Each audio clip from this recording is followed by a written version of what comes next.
$100 can take you from here to here. And in this video, I'm gonna walk you through my exact setup for you to copy and add your own touch. So I'm a person that told myself that I wouldn't worry too much about my setup and focus solely on my content and the value I provide. And paradoxically, that exact thought led me to have this established setup so that I can forget about upgrading it and focus solely on my content. Everything I recommend getting, by the way, I have linked in the description. A few disclaimers though. First, the $100 tag does not include this laptop, this table, this chair, and the phone I'm shooting on, obviously. But then again, you don't really need a laptop, and almost everyone has a table, a chair, and a phone at home, so those aren't really additional expenses. Second, as you can tell from my channel, I only started YouTube about a little more than a month back, and I had a big fat zero experience in doing anything of this kind. So my advice won't exactly be professional, but on the flip side, I exactly know the beginner mindset, and having learned this by myself through trial and error over the past month, I definitely have a fresh perspective. So with that said, let's move on to the first section. As you might imagine, I don't use a camera for shooting my videos, I use a smartphone. The fact of the matter is, for almost any kind of videos, especially these desk and talking head kinds of videos, which almost 80% of all beginners want to shoot, smartphones today can do as good a job as any other camera. And I don't mean almost as good, I mean exactly as good, if not even better because of all the AI enhancements. One common tip that's given is to shoot from one corner of the room across the diagonal to give an illusion of the larger space. While that is ideal, I'm not doing it here because my room has no free corners. This corner has a door and this corner has a cupboard. Also, I really wanted a dark background, and this wall is the only dark background in the entire room.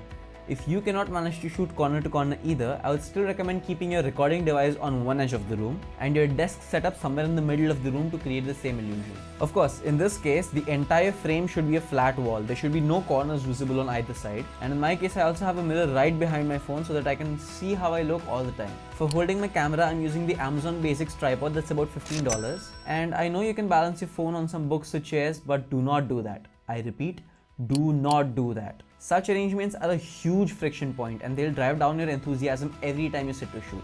Just get a stand, it's quite cheap. By the way, I use my iPhone to shoot, but I don't use the native camera app. You could, but I very strongly suggest using an app like ProMovie. There are better ones, but I find ProMovie to suit my needs perfectly. You can use the free version with a watermark, or you could just buy the premium version like I did, just for $3. For a cinematic look, use a frame rate of 25 FPS if you are in a country with an alternating current frequency of 50 Hz, or a frame rate of 24 FPS if your country has a frequency of 60 Hz. It is true that you can shoot solely using daylight, but I have some problems with that approach. First of all, I don't understand the angles of how the light should hit my face. I've always been bad with photography. And even after trying, there just wasn't a clear formula. And second, I live dead in the middle of a city, so every time the sun is out, there are all kinds of noises outside, and I cannot afford the time or the effort to soundproof this place. So I always shoot after 11 PM when the noise levels are low and there's no daylight.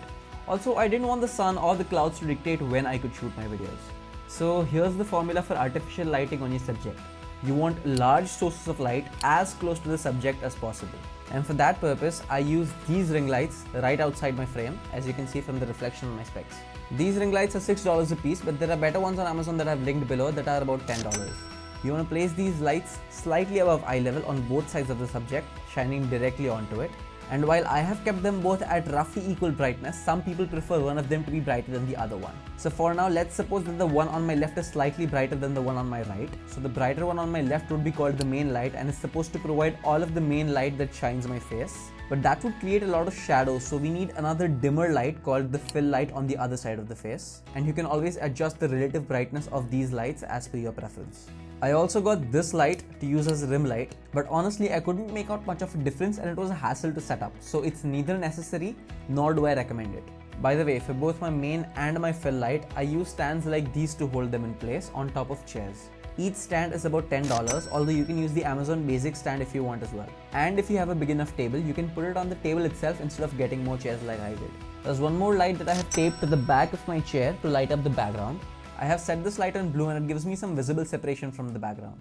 This one will take some practice to nail down, and honestly, I'm still figuring it out myself. The thing is, we are not professionals and I can barely make out the difference between a $400 mic and a $40 mic. In fact, if my voice doesn't sound terrible to you, you can use this $15 lav mic for yourself as well. This is the Boya BY-M1 and it connects right to the phone. When using it with the phone, it doesn't require any battery either. By the way, here are some absolutely essential tips about sound quality. First, make sure you minimize all sounds around you. That's mainly why I shoot at night. On top of that, I have an air conditioner and a refrigerator in the room, and I turn off both of them to avoid any noise. Second, the biggest reason amateur audio sucks is because of the reverb that bounces off the walls. There are two things that you absolutely need to improve that. One is to bring the mic as close to your mouth as possible, like I have done here. If you're using a lav mic, it should be at most one hand span away from you. Shotgun mics can be kept slightly further away, but if you're using a dynamic mic, it has to be kept even closer than this mic over here. But try not to have them right in front of your mouth to avoid plosives like. The other thing to reduce reflections is by putting a lot of objects in the room. If these objects are soft, that's even better.